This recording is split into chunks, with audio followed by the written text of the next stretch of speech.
and welcome to Big Deal and wish you all a fabulous new year. Let's today take stock of the lessons from the year gone by and what it really means for the top Deal Street trends for this particular year. Let me welcome on the show Cyril Shroff and Prashant Mehra to discuss exactly this. Welcome, gentlemen, to CNBC-TV18 and wish you both a very, very happy new year and a year full of deal making as well. Cyril Shroff, let's begin by your view on how we have really started in 2023. Most of the macro headwinds still remain with us, and that has given a lot of opportunity and also disrupted many business models in the last year. Lessons from that last year, and how are you seeing the big factors which are going to really impact the deal street for this year? So thanks for that, Nisha, and Happy New Year to you as well. Many of the major themes of 2022 will flow into 2023 as well. So globally, of course, there is a lot of uncertainty arising out of the Ukraine war, inflation, possibility of recession in three major regions of the world, including US, Europe, and China. So those are the global headwinds. But equally, we saw in 2022 that India remained a little bit of an oasis in all of this and was able to buck some of the global trends. So I think that phenomenon will continue to play out in India as well. And there are many reasons for this as well. So we saw last year on Deal Street, it was a very active year for M&A, which came in all shapes and sizes, whether it was large internal restructurings or really acquiring new businesses, consolidation, so on and so forth. And we'll talk about it a bit more later in the show as well. But I think 2023 is also going to continue to be quite a busy year for M&A activity. Similar trends will continue. There would be sector-related nuances, which we will talk about. So I don't expect 2023 to be any worse than 2022. It will continue to be an active year, and it can even surpass our expectations, depending upon how some of the major macro trends, and it's basically the macro trends, I think, which will drive a lot of this activity, including geopolitics, I think, will be probably the biggest theme of all. That's right. But Cyril Shroff, one more question on what you said. Can you pinpoint one important change or a factor which happened in 2022, which will have a lasting impact on the deal street, especially in this particular year? Like COVID was one which led to a lot of digital revolution. Anything from 2022 which is going to be making a marked difference? So I would say two things. I think, at least speaking from an Indian point of view, the reduction of the twin balance sheet problem. I think the NPA problem in the banking system, the NPA situation is amongst its lowest in the last 10 years. And corporate balance sheets have been largely deleveraged, and corporates are kind of hungry for more. I think because of this and because of the opportunities, I think CEO confidence will remain high. And major corporates are in a very acquisitive mode as well. So this would be, I mean, there are many factors.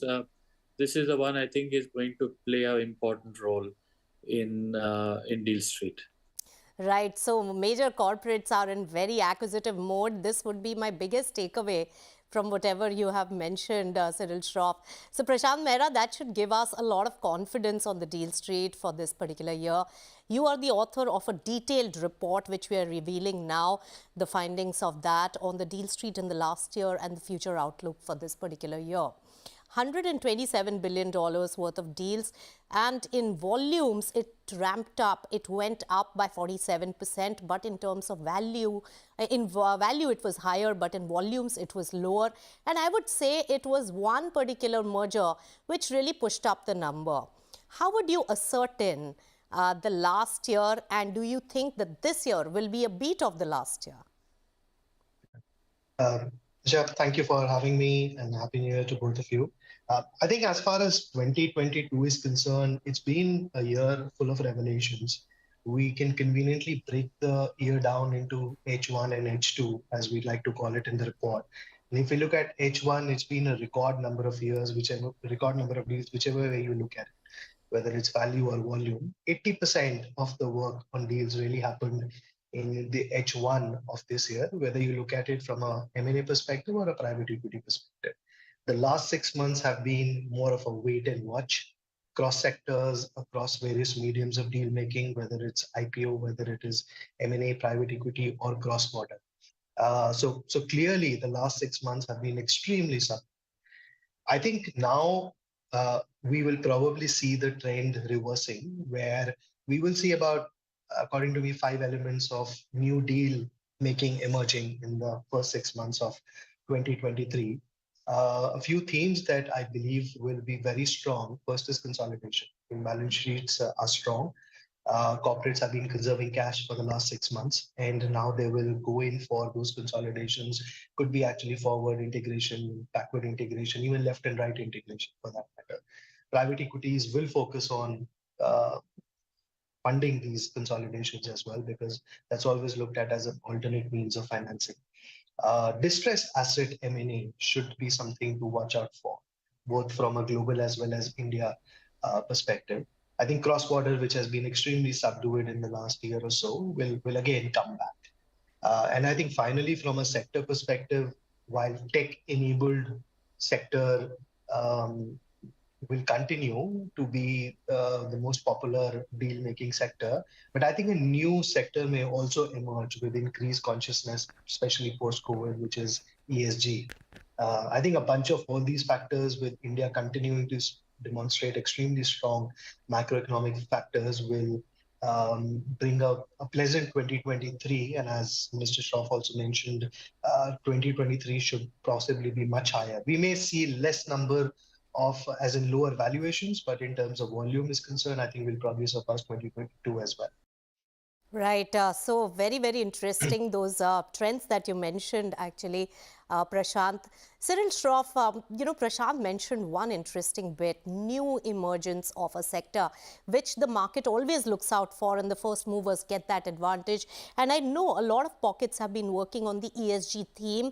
It came to a little bit of a slow lane because of the various macro headwinds that we were faced with in the last year. How do you see this developing? And I also want to raise it in the context of sustainability, because the government's green hydrogen mission is also now getting revealed, and that will also open up many possibilities, like some of the corporates did in solar and other forms of renewable energy in the last few years. So ESG was a big theme even in 2022, and some of the largest deals had underlying them ESG considerations. And I think that will get stronger and more obvious in 2023. So what it would mean, for example, in renewable space, or broadly in sort of more sustainable energy spaces linked with the energy transition. So I think you will see a lot of volume in that. Again, it's broadly linked with ESG, but even in a non-obvious way in many sectors. For example, in real estate, there will be ESG considerations in terms of who wants to sell and who wants to buy. So there will be obvious or non-obvious ESG considerations both on the buy and the sell side. It is now mainstream in terms of corporate strategy and thinking, so it will manifest itself. So there will be certain obvious types like renewable energy, and I think it will, in any event, it will underlie a lot of deal-making activity, including a lot of foreign investment, which will be in furtherance of expanding their sustainability goals. You'll see that coming in as well. Right, and a lot of sustainability-driven funds have also emerged in the last couple of years as well. Prashant Mehra, this particular time is also going to be very challenging for companies which do not have deep pockets, because a lot of foreign money has become expensive, so they'll be very choiced in picking their investment destination. Private equity also feels that we will do cherry picking because now valuations are going through their own right now, the process where there is enough volatility for the dust to settle. And on the other hand, loans are getting more expensive. What are the forms of fundraising activity are you anticipating for this particular year? And also, is IPO appetite there? As far as IPO appetite is concerned, I think we will need to wait and watch a bit. I think IPO activity should hopefully pick up in the next quarter, or possibly towards the financial year end for India.